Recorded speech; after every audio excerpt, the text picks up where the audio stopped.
فلسطین کے مسلمانوں سے آج کل عرب ممالک، مسلم ممالک جن کی سنکھیا کچھ کم زیادہ تقریباً 50 ہے، وہ لگاتار گیدڑ بھپکیاں دے رہے ہیں، لیکن اس آیت کو فلسطین کے مسلمان اپنا مقصد بنا رہے ہیں اور اس آیت کا ورد کر رہے ہیں۔ اسکرین پر آپ اس آیت کو دیکھ سکتے ہیں۔ الذین قال لهم الناس ان الناس قد جمعوا لكم فاخشوهم فزادهم ایمانا وقالوا حسبنا اللہ ونعم الوکیل۔ جب لوگوں نے مسلمانوں سے کہا کہ لوگوں نے تمہارے خلاف بہت سارا اسلحہ، جنگی ساز و سامان اکٹھا کر لیا ہے، جمع کر لیا ہے، تو تم لوگوں سے ڈرو، تو اس سے ان مسلمانوں کا وشواس اور بھروسہ اور زیادہ بڑھ گیا اور مضبوط ہو گیا اللہ پر۔ تو مسلمانوں نے کہا کہ اللہ ہمارے لیے کافی ہے اور وہ سب سے اچھا کرتا ہے، سب سے اچھے فیصلے کرتا ہے۔ تو عرب دیش کے تناظر میں اگر اس آیت کو دیکھیں،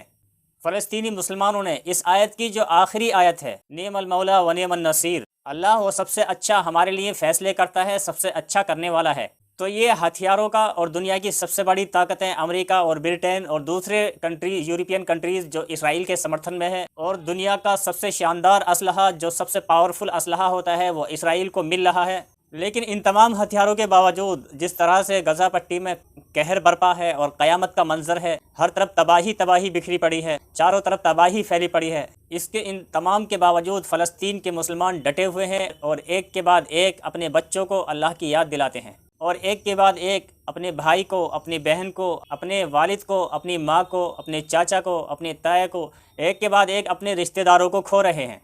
ان سب کے باوجود فلسطین کے مسلمانوں کا حوصلہ پست نہیں ہے، حوصلہ کم نہیں ہوا ہے، اور لگاتار ہمت اور حوصلے کے ساتھ میں اپنی زمین پر زندہ ہے اور اللہ تعالیٰ سے دعا کر رہے ہیں۔ جس طرح آپ نے دیکھا کینیڈا کے منتری اسرائیل میں ہتھیار لے کر پہنچے اور اسرائیل کے سمرتھن میں اسرائیل کے ساتھ دینے کا وعدہ کیا، اور ان سب خبروں کو میڈیا کے ذریعے دکھایا بھی گیا، میڈیا میں یہ خبریں شائع بھی ہوئیں برٹین کے پردھان منتری کے کس طرح سے ہم ان آتنکیوں کے خلاف کھڑے ہوئے ہیں۔ اور اس سے پہلے آپ نے دیکھا جس طرح صدام حسین کو جن ہتھیاروں کے نام پر پھانسی دی گئی، جس کا تختہ پلٹ کیا گیا، وہ ہتھیار آج تک وجود میں نہیں آئے، وہ ہتھیار آج تک کسی ملک کو، کسی کنٹری کو نہیں ملے، اور رپورٹ سامنے آئی کہ صدام حسین کے پاس ایسا کوئی ہتھیار نہیں ہے۔ لیکن ان تمام پرتیبند اور تمام پابندی شدہ ہتھیاروں کا استعمال اب اسرائیل فلسطین پر کھلم کھلا دھڑلے سے کر رہا ہے۔ اب کوئی ہیومن رائٹ کے لوگ سامنے نہیں آ رہے، اور اب کوئی سنستھا سامنے نہیں آ رہی جو ان ہتھیاروں پر اور اسرائیل کے سامنے منہ کھول سکے، اور اب کوئی کسی طرح سے جنگی قوانین کی خلاف ورزی نہیں ہو رہی۔ تمام ملک پوری طرح سے اسرائیل کے ساتھ کھڑے ہوئے ہیں، لیکن جس طرح سے حماس اور حزب اللہ کے لڑاکے امریکہ اور اسرائیل کے لیے درد سر بنے ہوئے ہیں،